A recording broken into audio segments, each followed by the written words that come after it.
Hello all, happy Pongal to all. இன்றைக்கி பொங்கல் நாங்கள் எப்படி செலிப்ரேட் பண்ணுறோம் தான் பார்க்க போகிறீங்க. ஃபஸ்ட்டு இந்த வாசலில் தோரணம் கட்டிடுவாங்க. அதுக்கு மாமா தான் ஹெல்ப் பண்ணாங்க தோரணம் கட்டுறதுக்கெலாம். நான் மார்னிங்கே கோலெல்லாம் போட்டுட்டு குளித்து ரெடியாகி வந்தாச்சு. ஒரு 9:30 போல் தான் பொங்கல் வைக்கலான்னு பிளான் பண்ணியிருந்தேன். ஸோ நான் மார்னிங் எல்லாேருக்கும் பிரேக்ஃபாஸ்ட் செஞ்சு கொடுத்துட்டு திரும்பவும் நம்ம அடுப்பெல்லாம் க்ளீன் பண்ணி வச்சிடணுமோ. நான் நைட்டே க்ளீன் பண்ணி வச்சுருந்தாலும் நம்ம டிஃபன் செஞ்சிட்டோன்னா திரும்பவும் ஃபுல்லுமே வாஷ் பண்ணிவிட்டு மாவு கோலம் போட்டுட்டு குங்கும மஞ்சள் வச்சு இன்னமும் டைம் இருக்குது அப்படின்றதுனால நான் போயிட்டு லோஷிக்கு கொஞ்சம் ரெடி பண்ணலாம் அப்படின்னு சொல்லிட்டு போனேன். இல்லை வேண்டாம் அப்படின்னு சொல்லிட்டு உட்காந்துட்டே இருந்தாவ. நான் நேற்று வளையல் வாங்கி வச்சுருந்தேன். ஸோ அதை அவள் போட்டுக்கிட்டா, நானுமே போட்டுக்கிட்டேன். ஒரு செம்ம ஒரு ஞாபகம் அது. எங்கள் பாட்டி நான் குட்டி பொண்ணாக இருக்கும்போது அழகாக வளையல்லாம் வாங்கி போட்டு ஆசையாக பார்ப்பாங்க. ஸோ இந்த ஜல்னு இந்த கண்ணாடி வளையலே நேற்று ஃபுல்லாக வேலை செய்யும் போதெல்லாம் அவ்வளோ ஒரு பாசிட்டிவ் வைப்பாக இருந்தது. சூப்பராக இருக்குது. ஆனால் நான் மோஸ்ட்லி அவாய்ட் பண்ணுறேன். ஏன்னா மாவு கரைக்கும் போது எல்லாம் ஒரு மாதிரி டிஸ்டர்பன்ஸாக இருக்குன்றதுனால. இன்றைக்கி நல்ல நாளுன்றதுனால கண்ணாடி வளையல் போட்டு ஜம்முன்னு சாமி கும்பிட்ற வரையுமே ஃபுல்லாகவே போட்டுருந்தேன். இப்போ கரெக்டாக 9:30 போல் பொங்கல் பானையை வச்சு பொங்கல் செய்ய ஆரம்பிச்சிட்டேன். கரெக்டாக 10:30க்குள்ளாரையே பொங்கல் ரெடி ஆகிடுச்சு.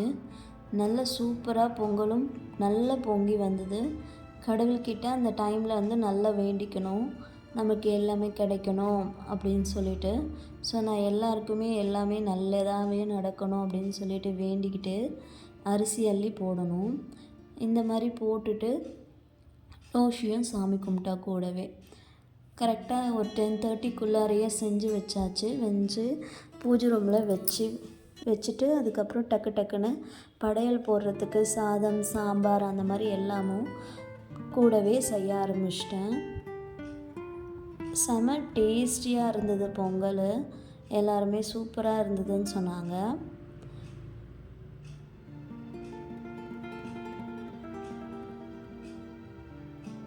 பொங்கல் பார்த்தாலே தெரியுது செமையாக இருந்தது பொங்கல். அதுக்கப்புறம் ஏலக்காய் போட மறந்துட்டேங்க. ஸோ அதனால் கடைசியாக கொஞ்சம் நேரம் முன்னாடி போட்டு கலக்கி வச்சுட்டேன். சாமிக்கிட்ட வச்சுட்டு அடுத்த வேலைகளையும் கூடவே முடிச்சு வச்சிட்டேன்.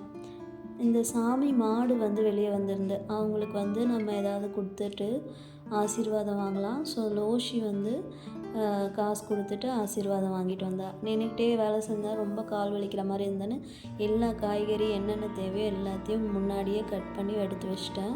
அதுக்கப்புறம் கொஞ்சம் கொஞ்சமாக செஞ்சிட்டேன். இன்றைக்கி கதம்ப சாம்பார் தான் வச்சேன். அது சூரியனுக்கு படைக்கிறது ரொம்ப விசேஷம். அதனால் கதம்ப சாம்பார், அதுக்கப்புறம் சூரிய பதார்த்தம்னு சொல்லிட்டு மஞ்சள் பூசணியில் பொரியல் செய்வோம். அது கண்டிப்பாக செய்யணும் பொங்கல் அப்போது. உருளைக்கிழங்கு பட்டாணி போட்டு தொக்கு வச்சுட்டு வடை, பாயசம், அப்பளம் இவ்வளோ தான் செஞ்சேன். ஆனால் எல்லாமே டேஸ்டியாக இருந்தது. சூப்பர் டேஸ்டியாக இருந்ததுன்னு சொன்னால், அதுவும் லோஷிக்கு பிடிச்ச பாயசம்லாம் ரொம்ப டேஸ்டி. அவள் சாதமே சாப்பிடல. வெறும்னா பாயசம், சக்கரை பொங்கல், வடை அது மட்டும் இருந்தால் போதுன்ற மாதிரி அந்த அம்மா அது மட்டும்தான் சாப்பிட்டு எழுந்தாங்க. கடவுள்கிட்ட நல்லா வேண்டிக்கம்மா அப்படின்னு சொன்னேன். ஸோ சாமி கும்பிட்டுட்டு இருந்தா. சூப்பராக பொங்கல் செலிப்ரேஷன் இந்த மாதிரி தான் முடிஞ்சது. எல்லாருமே உட்காந்து திருப்தியாக சாப்பிட்டு மதியம் போல் ரிலாக்ஸ்டாக கரும்புலாம் சாப்பிட்டு உட்காந்துட்டு இருந்தோம். லோஷி பாயசம் தான், என்ன இருந்தாலும் சரி பாயசம் இருந்தால் சாப்பிட்ருவா. மறுநாள் மாட்டுப்பொங்கல். ஸோ அதனால் நான் சும்மா அவுட்லைன் கொடுத்துட்டு வந்தேன். அவள் ஃபுல் கலரும் அவளே பண்ணிட்டா. மாட்டுக்குமே இந்த சைடு நாங்கள் அவுட்லைன் கொடுக்கறதுக்காட்டியும் மாடு ஃபுல்லாக அந்த ப்ரௌன் கலர் செம்மண் கலர் ஃபுல்லாக கொடுத்துட்டா. ஃபுல்லாக எல்லாத்தையும் முடிச்சுட்டு மார்னிங் இது மதியம் போல் தான் செய்கிறதுனால கொஞ்சம் ரிலாக்ஸ்டாக செஞ்சிட்ருந்தோம். சாதம், மீன் குழம்பு, கறி தொக்கு, முட்டை கறி தொக்குலேயே போட்டு வச்சுட்டேன். மாமா வந்ததும் எல்லோரும் சேர்ந்து சாமி கும்பிட்டோம். பொங்கலுக்கு எடுத்த ட்ரெஸ்ஸை வந்து சாமியாண்ட படைச்சிட்டு அதுக்கப்புறம் தான் போடுவாங்க. இந்த வருஷம் எங்களுக்கு பெருசாக யாருக்கும் எடுக்கல. லோஷிக்கும் அத்தைக்கு மட்டும்தான் எடுத்து படைச்சாச்சு. இந்த வீடியோ இதோட முடிச்சிருக்கேன். பாய். எல்லாருக்கும் இனிய பொங்கல் நல்வாழ்த்துக்கள். உங்களுக்கு பிடிச்சிருந்தா லைக் பண்ணுங்கள், ஷேர் பண்ணுங்கள், கமெண்ட் பண்ணுங்கள்.